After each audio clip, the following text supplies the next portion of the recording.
نصلی علی رسولہ الکریم اما بعد فاعوذ باللہ من الشیطان الرجیم بسم اللہ الرحمن الرحیم رب اشرح لی صدری ویسر لی امری واحلل عقدۃ من لسانی یفقہوا قولی رب یسر ولا تعسر وتمم بالخیر۔ رکوع نمبر 3 پارہ نمبر 6 ہے۔ انا بلا شبہ ہم، انا نا دو الفاظ ہیں، بلا شبہ نا ہم، انا بلا شبہ ہم، اوحینا وحی کی ہم نے، اوحی وحی کی نا ہم نے، الی کا آپ کی طرف، الی طرف کا آپ کی، کما جیسے اوحینا وحی کی ہم نے الی طرف نوح نوح کی، والنبیین اور نبیوں کی، من بعدہ بعد اس کے، واوحینا اور وحی کی تھی ہم نے الی طرف ابراہیم ابراہیم کی، و اسماعیل و اسماعیل کی، و اسحاق اور اسحاق کی، و یعقوب اور یعقوب علیہ السلام کی، والاسباط اور اولاد یعقوب کی، و عیسیٰ اور عیسیٰ کی، و ایوب ایوب کی، و یونس اور یونس کی، و ہارون اور ہارون کی، و سلیمان اور سلیمان کی، و آتینا اور عطا کی ہم نے، و اور آتئی عطا کی نا ہم نے، داود داود کو زبورا زبور، داود دا زبر الف دا واو الٹا پیش وو، یہ دونوں لمبے ہوں گے نا، داودا دا لمبا نہیں ہوگا، ہاں جو تیسرا لفظ ہے نا وہ لمبا نہیں ہوگا، دال زبر دا، ٹھیک ہے۔ ورسولاً اور رسول، قد یقینا قصصناہم حالات بیان کر چکے ہم ان کے، قصص قصے سے ہے نا، قصص یعنی قصے بیان کرنا، نا ہم ان کے، یعنی قصے بیان کر چکے ہم ان کے، علیہ کا آپ پر، علیہ پر کا آپ، من قبل اس سے پہلے، ورسولاً اور رسول، لم نقصصہم نہیں ہم نے حالات بیان کیے ان کے، لم نہیں نون ہم قصص بیان کیے قصے ہم ان کے، لم نقصصہم نہیں ہم نے قصے بیان کیے ان کے، علیہ کا آپ پر، وکلم اور کلام کیا اللہ اللہ تعالیٰ نے موسیٰ موسیٰ سے، تکلیما خوب کلام کرنا۔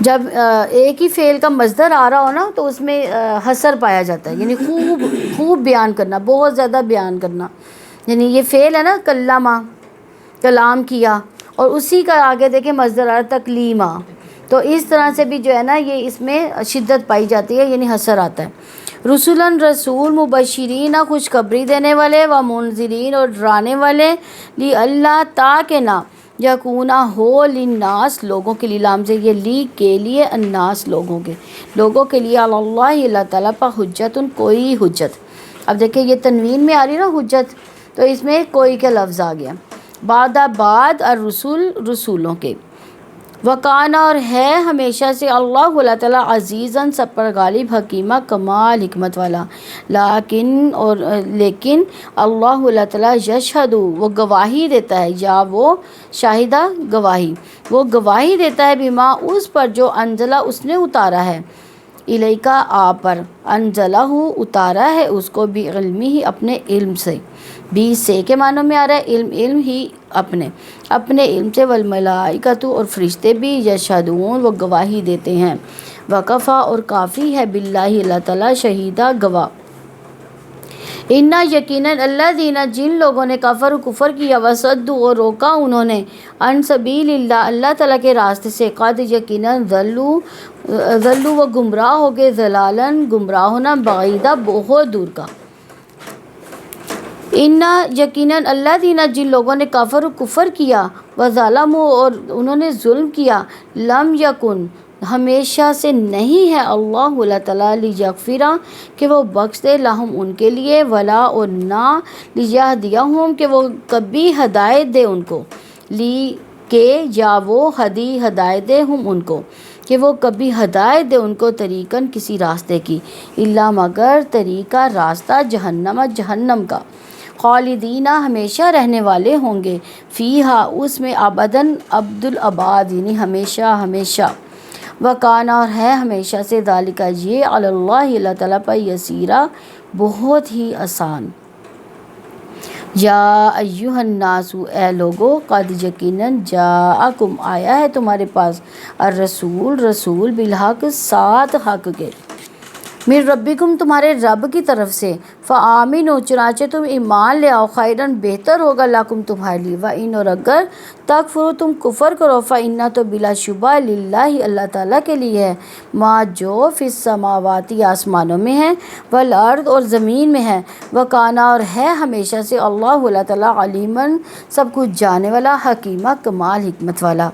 یا اہل الکتاب، اے اہل کتاب، لا تغلو، نہ تم حد سے بڑھو، فی دینکم، اپنے دین میں، ولا تقولوا، اور نہ تم کہو، علی اللہ، اللہ تعالیٰ پر، الا الحق، علاوہ حق کے، یا سوائے حق کے، انما، یقیناً، المسیح، مسیح، عیسیٰ ابن مریم، عیسیٰ ابن مریم، رسول اللہ، اللہ تعالیٰ کا رسول ہے، وکلمتہ، اور کلمہ، اس کلمہ ہے اس کا، القا کیا تھا اس کو، الی مریم، مریم کی طرف، وروح، اور روح، منہ، اس کی طرف سے، فآمنوا، چنانچہ تم ایمان لے آؤ، باللہ، اللہ تعالیٰ پر، ورسولہ، اور اس کے رسولوں پر، ولا تقولوا، اور نہ تم کہو، ثلاثہ، تین ہے، انتہو، تم باز آ جاؤ، خیرن، بہتر ہے، لکم، تمہارے لیے، انما، یقیناً، اللہ، اللہ تعالیٰ، الہ، معبود ہے، واحد، ایک ہی، سبحانہ، پاک ہے وہ، ان، یہ کہ، یکون، ہو، لہو، اس کے لیے، ولد، کوئی اولاد، لہو، اسی کے لیے ہے، ما، جو، فی السماوات، آسمانوں میں ہے، وما، اور جو، فی الارض، زمین میں ہے، وکفیٰ، اور کافی ہے، باللہ، اللہ تعالیٰ، وکیلا، وکیل۔ ان کے روٹ ورڈ دیکھ لیں، اوحینا، واوحایا، وہی، والاسباط، سین با طا، یعنی پوتے پوتیوں کہتے ہیں الاسباط۔ یہ سارے نبی، مطلب عیسیٰ، ہے، یہ جو نام لکھی ہے، سارے حضرت یعقوب علیہ السلام کی اولاد ہیں؟ نہیں، حضرت یعقوب علیہ السلام کی اولاد نہیں ہے، یہ حضرت ابراہیم علیہ السلام کی اولاد ہے۔ قصصناہم، نقصصہم، ہاں جی، یہ بھی اس کا، یہ اصل میں ابراہیم علیہ السلام کے دو بیٹے نا، اسماعیل اور اسحاق، ان کا ذکر ہے نا اس کے بعد، تو اسحاق علیہ السلام کی اولاد ہے یعقوب علیہ السلام، ٹھیک ہے، یعقوب علیہ السلام کی اولاد اسباط، یعنی اب ان کی آگے اسباط کے نام سے ان کو دے دیا گیا نا، ہاں جی، تکلیمہ، ہاں، کلام سے ہے، کاف لام میم، مبشرین و منذرین، ہاں، نظر، انذار کہتے ہیں نا، ڈرانا، تو میم جب لگ جاتا ہے، منذرین، ڈرانے والے، اسی طرح باشرہ، بشر یعنی خوشخبری، ٹھیک ہے، مبشرین، میم لگ گیا، خوشخبری دینے والے، ٹھیک ہے، میم میں نے آپ کو بتایا تھا نا، کرنے والے کے معنوں میں آ جاتا ہے، ٹھیک ہے، حجتن، ہاں، جیم جی، یشہدون، ٹھیک ہے، یشہدون کا بھی یہی ہے، ظلوا، ہاں، اس سے پہلے وصدوا دیکھیں، صاد دال دال یعنی روکنا، لیغفرا،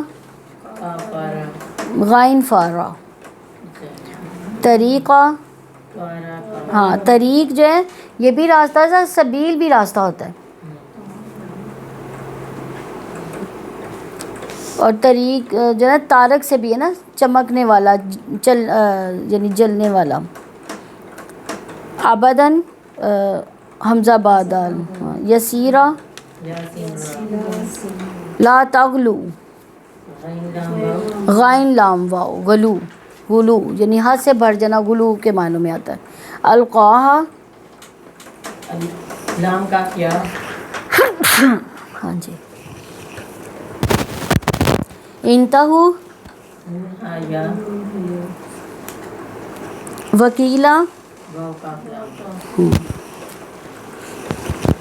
رکوع نمبر 3 کی تفسیر دیکھتے ہیں، آیت نمبر 163 ہے، انا اوحینا الیک کما اوحینا الی نوح والنبیین من بعدی واوحینا الی ابراہیم واسماعیل واسحاق ویعقوب والاسباط وعیسیٰ وایوب ویونس وہارون وسلیمان وآتینا داود وزبور۔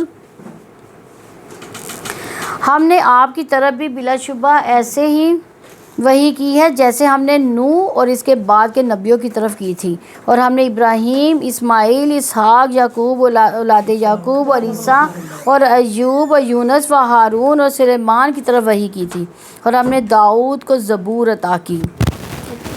ابن اسحاق نے ابن عباس رضی اللہ عنہ سے روایت کیا کہ بعض لوگوں نے یہ کہا کہ اللہ تعالیٰ نے موسیٰ علیہ السلام کے بعد کسی پر کچھ نازل نہیں کیا، یوں انہوں نے نبی صلی اللہ علیہ وسلم کی رسالت اور آپ صلی اللہ علیہ وسلم پر وحی کے نزول کا انکار کیا، تو اللہ تعالیٰ نے یہ آیت نازل فرمائی، انا اوحینا الیک کما اوحینا الی نوح والنبیین من بعدی، ہم نے آپ کی طرف بھی بلا شبہ ایسے ہی وحی کی ہے جیسے ہم نے نوح اور اس کے بعد کے نبیوں کی طرف کی تھی۔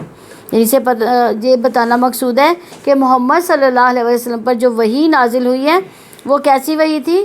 جو اس سے پہلے انبیاء پر جو نازل ہوئی وحی اسی کی تعلیمات تھی۔ یعنی تمام رسولوں نے کون سی تعلیمات دی تھی؟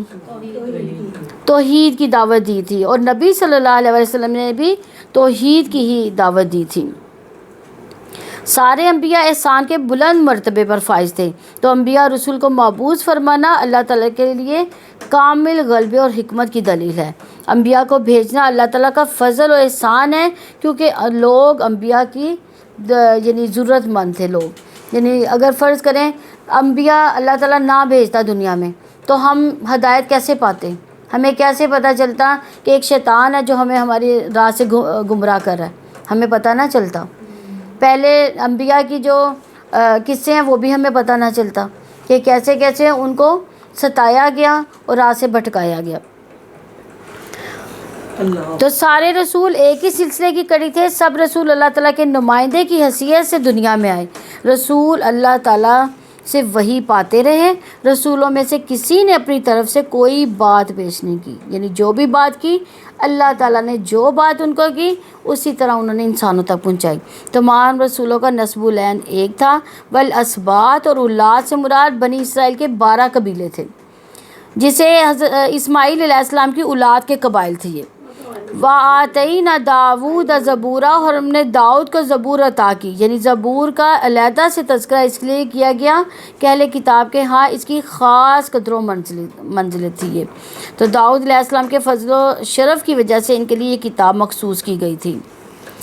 آیت نمبر 164 ہے، وَرُسُلًا قَدْ قَصَصْنَاهُمْ عَلَيْكَ مِن قَبْلُ وَرُسُلًا لَّمْ نَقْصُصْهُمْ عَلَيْكَ وَكَلَّمَ اللَّهُ مُوسَىٰ تَكْلِيمًا، اور وہ رسول جن کے حالات یقیناً ہم پہلے ہی آپ سے بیان کر چکے ہیں، اور وہ رسول بھی جن کے حالات ہم نے آپ سے بیان نہیں کیے، اور موسیٰ سے اللہ تعالیٰ نے کلام کیا، خود کلام کرنا۔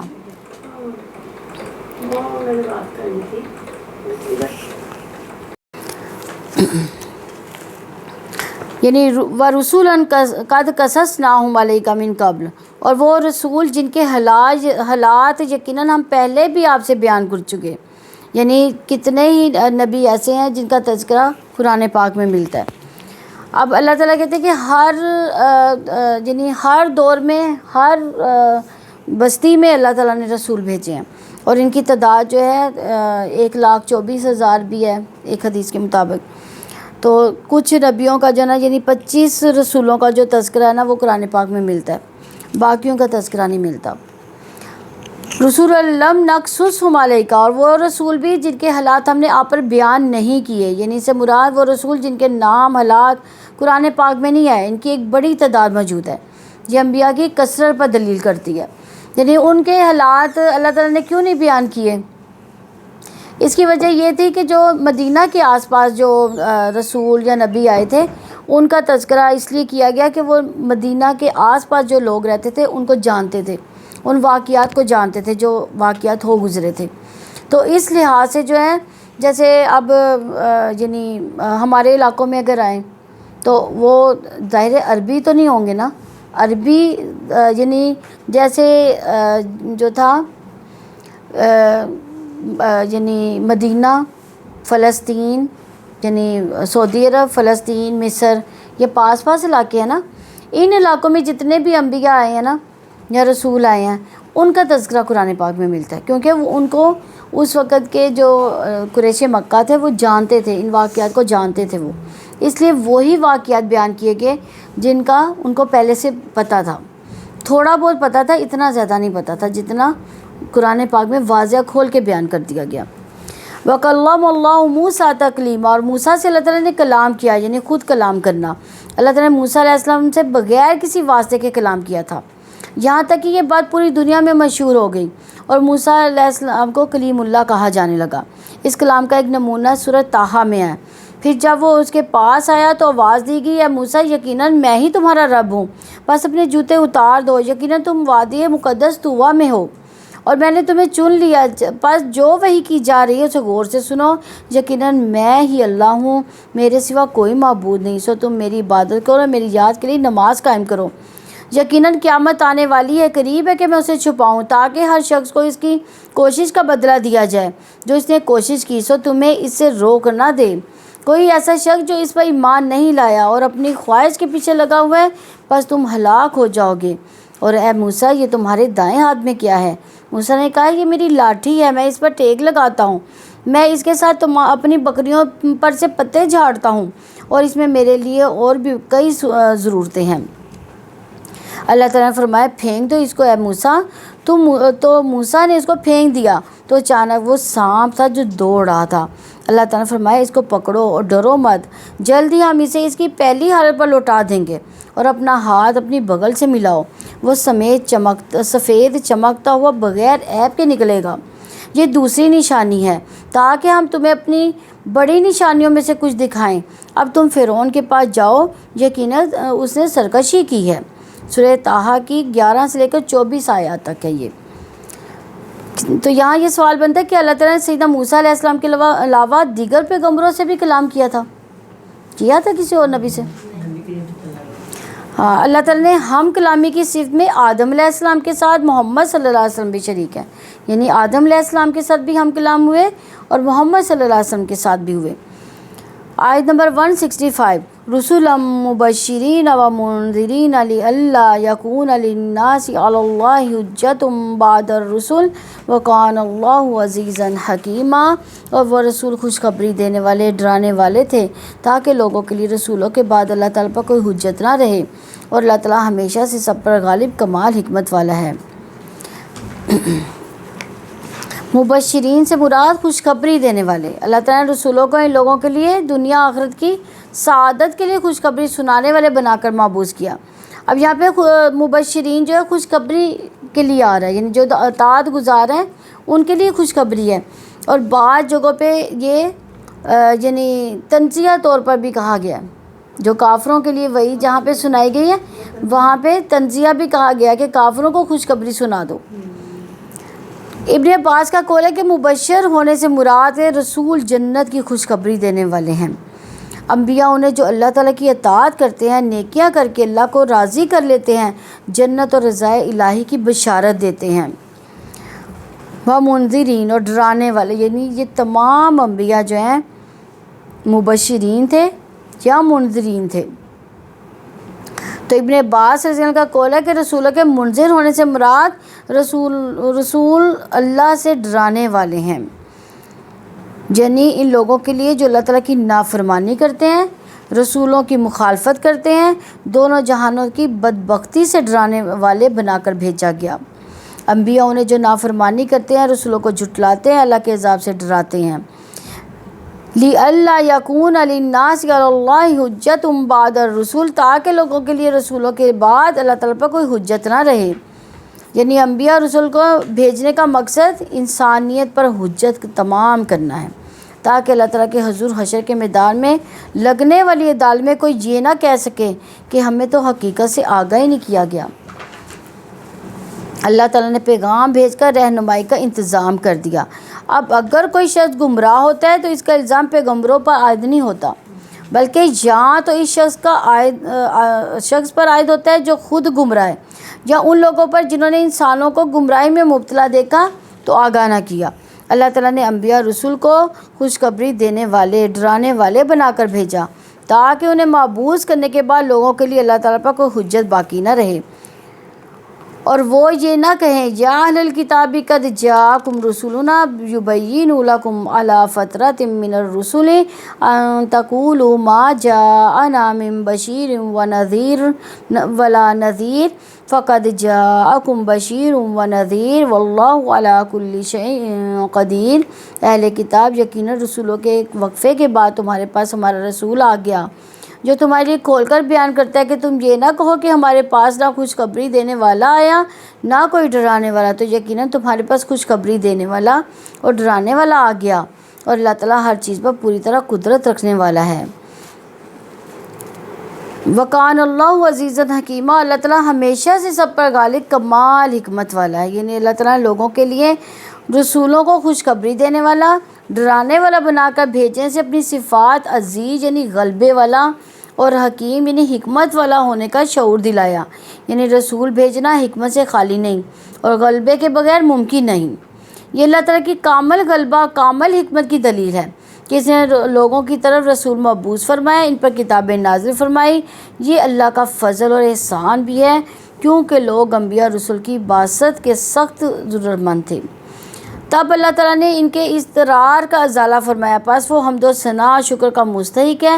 ہم اللہ تعالیٰ سے سوال کرتے ہیں کہ اس نے جس طرح اپنے رسول بھیج کر ہم پر اپنی نعمت کی ابتدا کی، اسی طرح وہ ہمیں ان کے راستے پر گامزن ہونے کی توفیق سے نواز کر اس نعمت کا اتمام کرے، بے شک وہ جود و کریم ہے۔ یہ تفسیر الصادی کی روایت ہے۔ آیت نمبر 166 ہے لیکن اللہ یشہد بما انزل الیک انزلہ بعلم والملائکۃ یشہدون وکفی باللہ شہیدا، لیکن اللہ تعالیٰ اس پر گواہی دیتا ہے جو کہ اس نے آپ پر اتارا ہے کہ اس نے اسے اپنے علم سے اتارا، اور فرشتے بھی گواہی دیتے ہیں، اللہ تعالیٰ کافی گواہ ہے۔ یعنی اللہ تعالیٰ نے گواہی دی کہ اس نے محمد صلی اللہ علیہ وآلہ وسلم پر جو کلام نازل کیا اپنے علم سے نازل کیا۔ رسول اللہ صلی اللہ علیہ وسلم کو تسلی دی جا رہی ہے اس میں کہ یہ اللہ تعالیٰ کا کرم ہے کہ اس نے اپنے علم میں سے آپ کو علم عطا کیا۔ اللہ تعالیٰ نے اس میں اوامر نواہی دیے۔ اب اگر کوئی نہیں مانتا تو اللہ تعالیٰ کی گواہی کافی ہے۔ نہ اس کے علم سے بڑھ کر کسی کا علم ہے، نہ اس کی گواہی سے بڑھ کر کسی کی گواہی ہے۔ لیکن اللہ یشہد، لیکن اللہ تعالیٰ اس پر گواہی دیتا ہے۔ اللہ تعالیٰ سے بڑی کسی کی شہادت نہیں ہو سکتی۔ اس کی شہادت اس کے علم، اس کی قدرت، اس کی حکمت کی وجہ سے سب سے بڑی ہے۔ اللہ تعالیٰ کی شہادت کے بعد کسی اور کی شہادت کی ضرورت ہے؟ تو اللہ تعالیٰ نے یہاں پہ گواہی دی کہ جو کچھ اس نے محمد صلی اللہ علیہ وسلم پر نازل کیا اپنے علم سے نازل فرمایا، جس کو معلوم کرنے کا انسانوں کے پاس کوئی ذریعہ نہیں تھا۔ قرآن نبی صلی اللہ علیہ وسلم کی رسالت پر گواہ ہے۔ اگر مشرک اور کافر نبی صلی اللہ علیہ وسلم کی نبوت کو نہیں مانتے تو نہ مانے، یہاں پہ اللہ تعالیٰ کی شہادت ہی کافی ہے۔ ابن عباس رضی اللہ عنہ فرماتے ہیں کہ رسول اللہ صلی اللہ علیہ وسلم کے پاس یہودیوں کی ایک جماعت آئی۔ آپ صلی اللہ علیہ وآلہ وسلم نے ان سے فرمایا، اللہ کی قسم مجھے یقین ہے کہ تمہیں میری رسالت کا علم ہے۔ وہ بولے نہیں۔ اس پر یہ آیت نازل ہوئی، والملائکۃ یشہدون، اور وہ فرشتے بھی گواہی دیتے ہیں۔ یعنی اللہ تعالیٰ کی گواہی قادر مطلق ہونے کی حیثیت سے، خود بھیجنے والے مالک کائنات، اس کائنات کی سب سے بڑی ہستی ہونے کی حیثیت سے ہے، اور فرشتوں کی گواہی اس لیے معتبر ہے کہ وہ اللہ تعالیٰ کے قریب ہیں، ان کا ایمان کامل ہے، ان کی شہادت اس بارے میں ہے جو کتاب اس نے اپنے رسول پر نازل کی۔ تو اللہ تعالیٰ نے جیسے اپنی توحید پر فرشتوں کی گواہی کا عظیم الشان معاملہ آل عمران کی آیت نمبر 18 میں بیان کیا، اب عظیم الشان رسالت اور عظیم کتاب کے نزول پر اللہ تعالیٰ نے اپنی اور فرشتوں کی گواہی کے بارے میں بیان فرمایا، وَكَفَى بِاللَّهِ شَهِيدًا، یعنی اللہ تعالیٰ نے رسولوں پر ایمان لانے کے لیے اپنے شہید ہونے کی گواہی کا شعور دلایا کہ اللہ تعالیٰ کی شہادت کے بعد اور کسی شہادت کے طلب کرنے کی ضرورت ہی نہیں ہے۔ یعنی بے شک فرشتے بھی اس بات پر گواہی دے رہے ہیں، لیکن اللہ تعالیٰ کی گواہی جو ہے اس سب گواہیوں سے بڑی گواہی ہے۔ آیت نمبر 167 ہے ان الذین کفروا وصدوا عن سبیل اللہ قد ضلوا ضلالا بعیدا، یقیناً جن لوگوں نے کفر کیا اور اللہ تعالیٰ کے راستے سے روکا وہ یقیناً گمراہ ہو گئے، بہت دور کا گمراہ ہونا۔ جن لوگوں نے کیا کیا تھا؟ محمد صلی اللہ علیہ وسلم کی نبوت کا انکار کیا، یہ کفر کرنا ہی ہے نا، نبوت کا انکار کرنا بھی کفر کا اعلان ہی ہے۔ وصدوا عن سبیل اللہ، کس کو روکا حق سے؟ نبی صلی اللہ علیہ وسلم کے پیروکار جو تھے ان کو روکا، ان کے حق کے راستے میں چلنے سے ان کو روکا۔ تو اللہ تعالیٰ کا راستہ دراصل قرآن حکیم کا راستہ ہے، اللہ تعالیٰ کے راستے سے روکنے والے دراصل قرآن کے راستے پہ چلنے سے روکتے ہیں، اس کی تعلیم سے، اس کے عمل پیرا ہونے سے، اس کی دعوت دینے سے، اس کے نظام کے قیام سے روکنا دراصل اللہ تعالیٰ کی راہ سے روکنا ہے۔ تو پھر وہ کیا ہوگا؟ ضلوا ضلالا بعیدا، یقیناً وہ گمراہ ہو گئے، بہت دور کا گمراہ ہونا۔ اب دیکھیں یہ ضلوا ضلالا بعیدا یعنی دور کا گمراہ ہونا، گمراہی میں دور نکل جانا، خود بھی گمراہ ہوئے، دوسرے لوگوں کو بھی گمراہ کیا، دگنا سمیٹا انہیں، دو خسارے لے کر لوٹے، دو ہدایتوں سے وہ محروم ہو گئے۔ آیت نمبر 168 ہے ان الذین کفروا وظلموا لم یکن اللہ لیغفر لهم ولا لیہدیہم طریقا، یقیناً جن لوگوں نے کفر کیا اور ظلم کیا اللہ تعالیٰ ہمیشہ سے ایسا نہیں ہے کہ وہ انہیں بخش دے اور نہ ہی یہ کہ ان کو کسی راستے کی ہدایت دے، یعنی یہ ظلم ان کے کفر پر اضافہ، ورنہ جب ظلم کا اطلاق کیا جاتا ہے تو کفر اس کے اندر شامل ہوتا ہے۔ یہاں ظلم سے مراد اعمال کفر، اس کے اندر استدراک ہے۔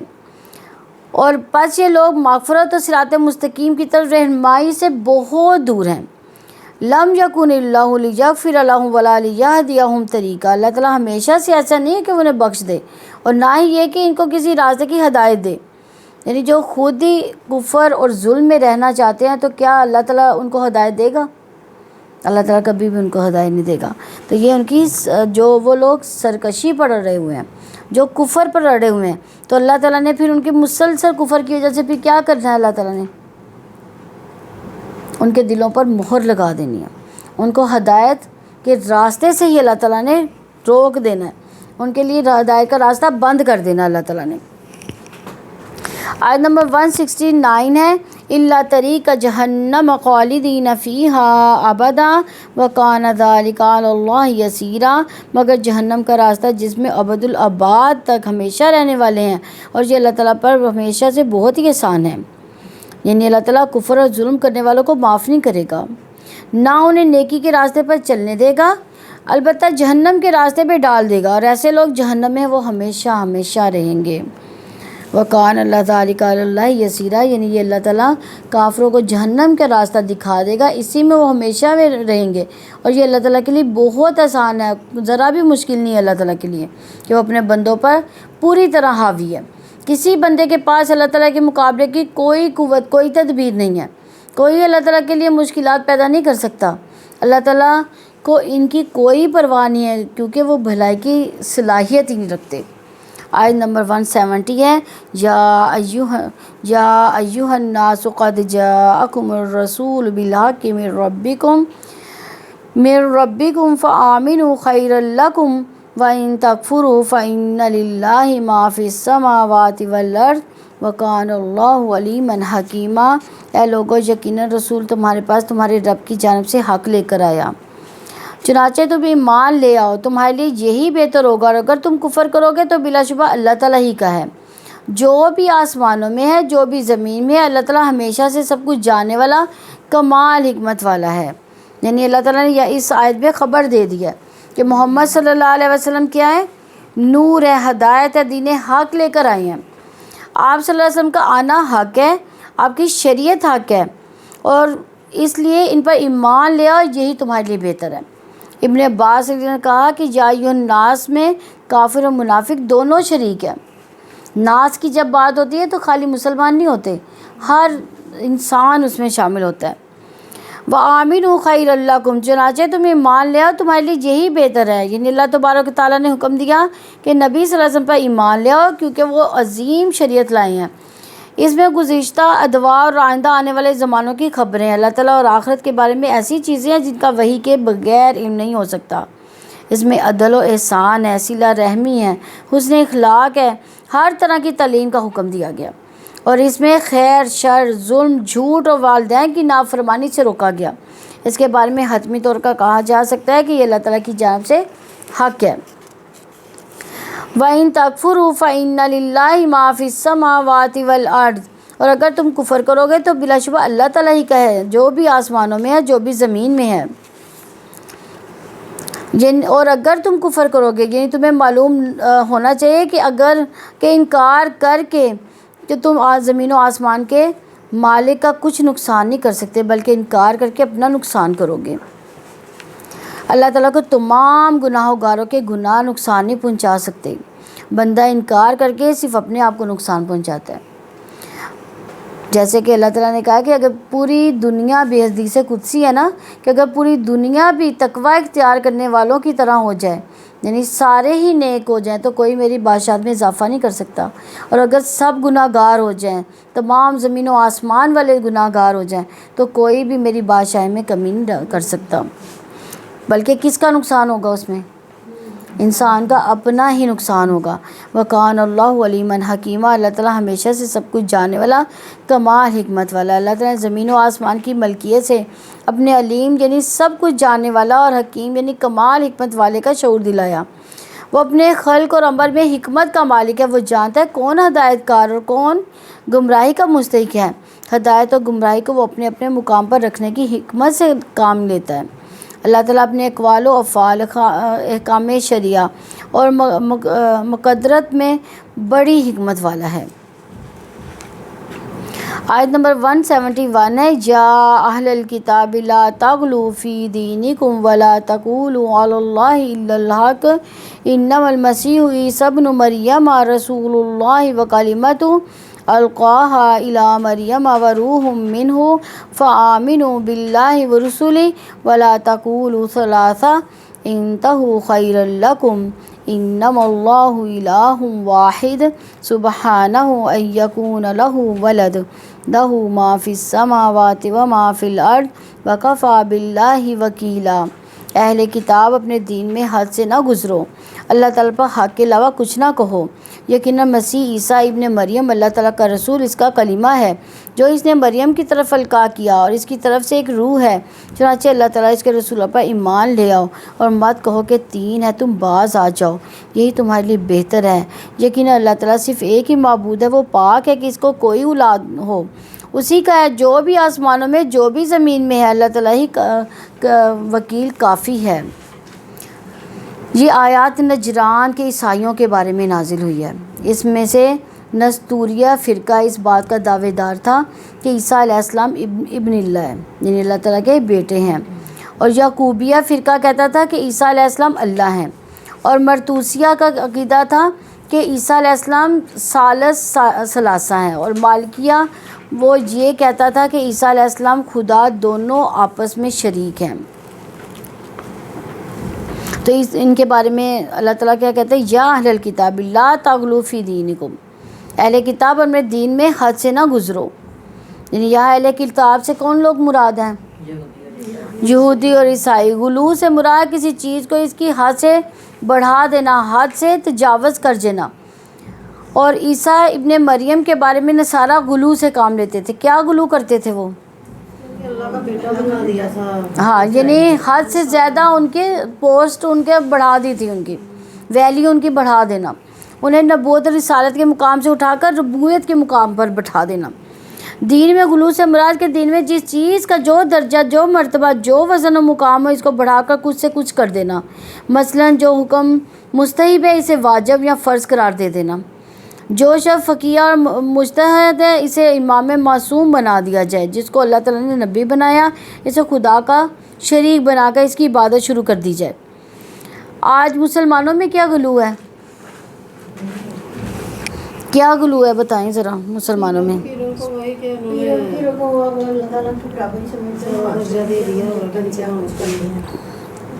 اور نبی صلی اللہ علیہ وسلم کے بارے میں کیا ہے؟ نبی صلی اللہ علیہ وسلم کے بارے میں کیا غلو ہے؟ کہ وہی حاجت روا سمجھنا کہ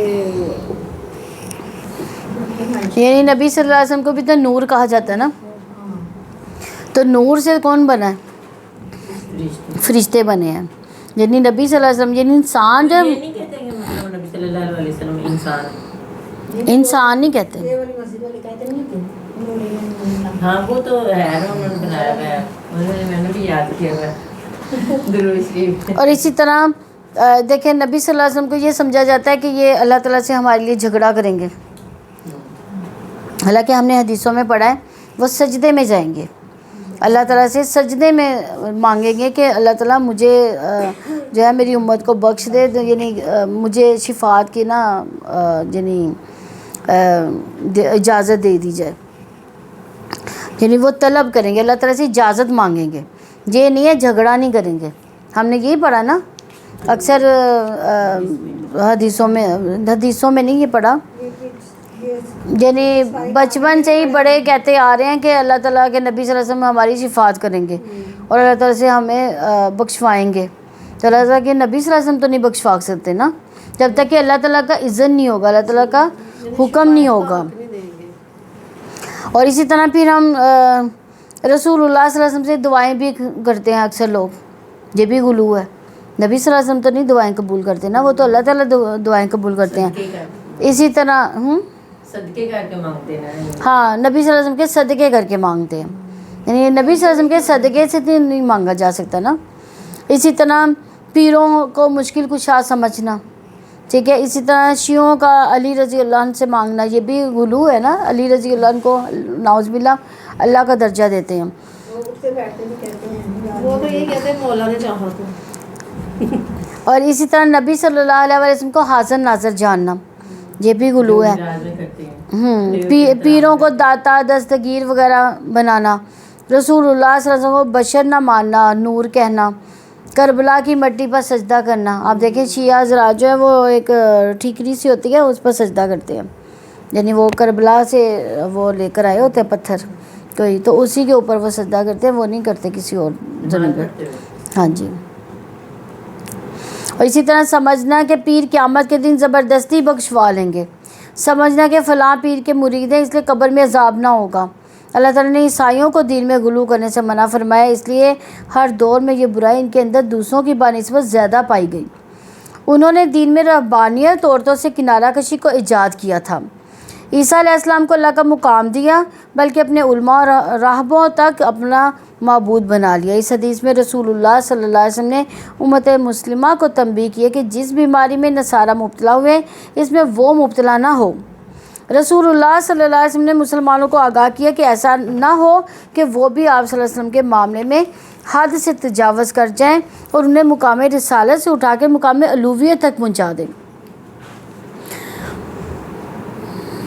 تو اس بات پر افسوس ہے کہ رسول اللہ صلی اللہ علیہ وسلم جس بات سے ڈرتے تھے وہی ہوا. بہت سے اسلام کا جو دعویٰ کرنے والوں نے آپ صلی اللہ علیہ وسلم کا مقام جو ہے وہ یعنی آپ کو حاجت روا، مشکل کشا سب کچھ سمجھنے لگے، جو اللہ کی قدرت اس کی صفات میں داخل ہیں. اور نعوذ باللہ نقل کفر نہیں ہوتا. پکار اٹھے کہ وہی جو مستوی عرش تھا خدا ہو کر اترا پڑا ہے مدینے میں مصطفیٰ ہو کر. نعوذ باللہ آپ دیکھیں یہ کتنی ہی نعتیں اس طرح کی ہیں جس میں شرک ہے، نبی صلی اللہ علیہ وسلم کے لیے غلو پیدا کر دیا گیا. اور ابن عباس رضی اللہ عنہ سے روایت ہے کہ نبی صلی اللہ علیہ وسلم نے جمعہ عقبہ کی صبح کو فرمایا جبکہ آپ اپنی اونٹنی پر تھے کہ میرے لیے کنکریاں چنو. میں نے آپ صلی اللہ علیہ وسلم کے لیے چکنی مٹی کے پتھروں میں سے 7 کنکریاں چنی.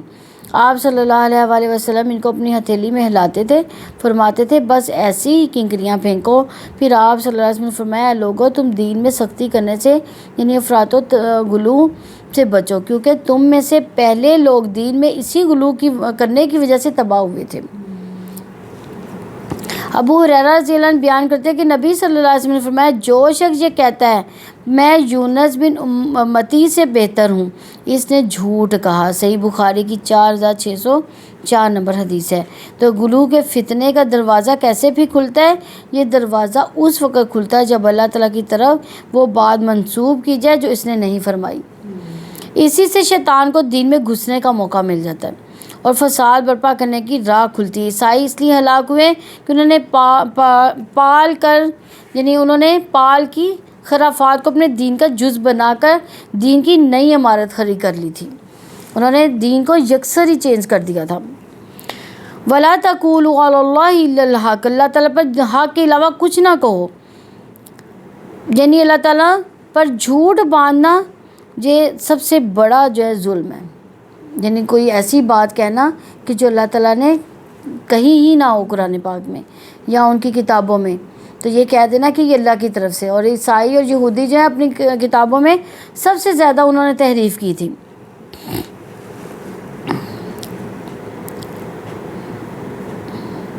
انما مسیح عیسی ابن مریم رسول اللہ وکلمتہ القاہ الی مریم وروح منہ، مسیح عیسیٰ ابن مریم اللہ تعالیٰ کا رسول، اس کا کلمہ ہے جو اس نے مریم کی طرف القاہ کیا، اور اس کی طرف سے ایک روح ہے۔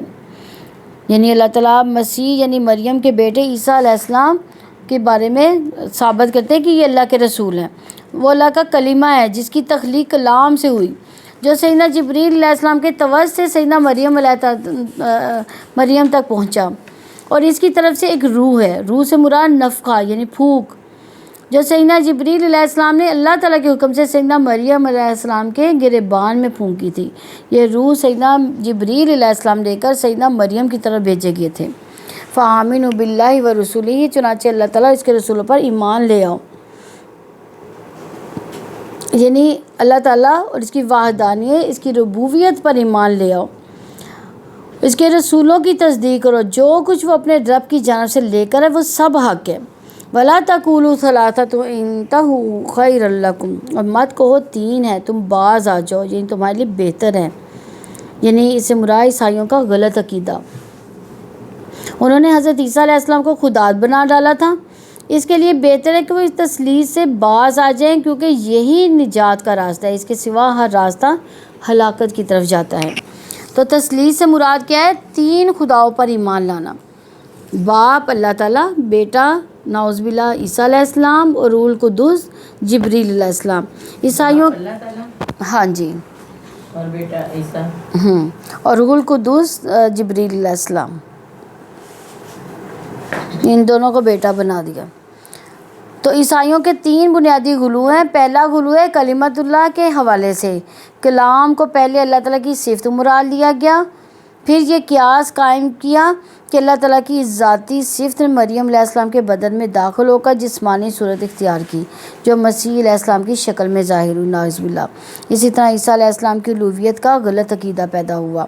دوسرا غلو روح من اللہ، کہ انہوں نے روح اللہ قرار لیا، اور روح القدس کا مطلب یہ لیا کہ وہ اللہ تعالیٰ کی اپنی پاک روح تھی، یہ جو مسیح علیہ السلام کے اندر حلول کی گئی۔ اس طرح انہوں نے اللہ تعالیٰ مسیح علیہ السلام کے ساتھ روح القدس کو تیسرا خدا بنا لیا، نعوذ باللہ، لیکن وہ تیسرا خدا جو تھے جبریل علیہ السلام کو بنا لیا۔ تیسرا غلو یہ کہ عیسائی بیک وقت توحید کو بھی مانتے ہیں اور تثلیث کو بھی، توحید بھی مانتے ہیں، یہ دونوں چیزیں ایک جگہ پہ اکٹھی ہو سکتی ہیں۔ انما اللہ الہ واحد سبحانہ ان یکون لہ ولد لہ ما فی السماوات و ما فی الارض، یقینا اللہ تعالیٰ صرف ایک ہی معبود ہے، وہ پاک ہے کہ اس کی کوئی اولاد ہو، اسی کا ہے جو بھی آسمانوں میں جو بھی زمین میں ہے۔ یعنی اللہ تعالیٰ ہی معبود واحد ہے، اس کے سوا کوئی عبادت کا مستحق نہیں ہے۔ تو وہ اللہ تعالیٰ شرک سے بے نیاز ہے، پاک ہے ان تمام چیزوں سے، نہ اس کا بیٹا ہے اور نہ ہی جو زمین و آسمان ہے وہ ساری کی ساری اللہ تعالیٰ کی مملوک ہے، اللہ تعالیٰ کی محتاج ہے۔ تو اس کا اللہ تعالیٰ کا نہ کوئی شریک ہے نہ کوئی بیٹا ہے، اللہ تعالیٰ تمام جو زمین و آسمان کا مالک ہے۔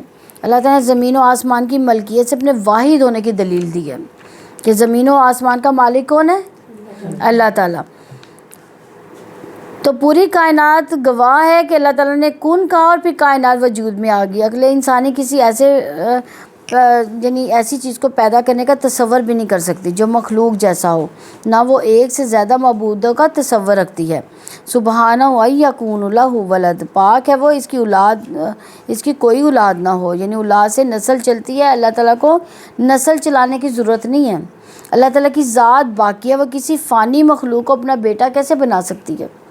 انسان اولاد چاہتا ہے تاکہ مستقبل میں قوتیں کمزور پڑیں، تو اولاد کام کرے، جبکہ زمین و آسمان کی ہر چیز اس کی ملکیت میں ہے۔ یعنی اولاد کس کو چاہیے ہوتی ہے؟ جو کمزور ہوتا ہے نا، جو کمزور ہوتا ہے اسی کو اولاد چاہیے ہوتی ہے نا، تو اللہ تعالیٰ تو کمزور نہیں ہے۔ ہم لوگ کیا کرتے ہیں، اولاد کو بڑھاپے کے سہارا بنا کر رکھتے ہیں نا، کہ بڑھاپے میں ہم کمزور ہو جائیں گے تو اولاد ہمارا سہارا بنے گی۔ تو اللہ تعالیٰ کو تو کسی سہارے کی ضرورت نہیں ہے، کیونکہ وہ خود زمین و آسمان کا مالک ہے، وہ تمام مخلوقات پر بادشاہت کر رہا ہے۔ وہ تو وکفیٰ باللہ وکیلا، تو اللہ تعالیٰ ہی وکیل کافی ہے، یعنی وہی زمین و آسمان کا قائم رکھنے والا مدبر ہے، رزاق کافی ہے، اس سے کہ اس کے ساتھ کوئی دوسرا الہ ہو۔ تو وکیل سے مراد حفیظ، شاہد، علیم ہے۔ تو وکیلہ یعنی وکیل، اللہ تعالیٰ زمین و آسمان کی ملکیت سے اپنے وکیل یعنی کارساز ہونے کا شعور دلا رہے ہیں۔ الحمدللہ ہمارا یہ رکوع کمپلیٹ ہوا۔ اللہ تعالیٰ ہمیں اس کو سمجھنے اور اس پر عمل کی توفیق عطا فرمائے۔ سبحانک اللہم و بحمدک، نشہد ان لا الہ الا انت، نستغفرک و نتوب الیک۔ السلام علیکم ورحمۃ اللہ وبرکاتہ۔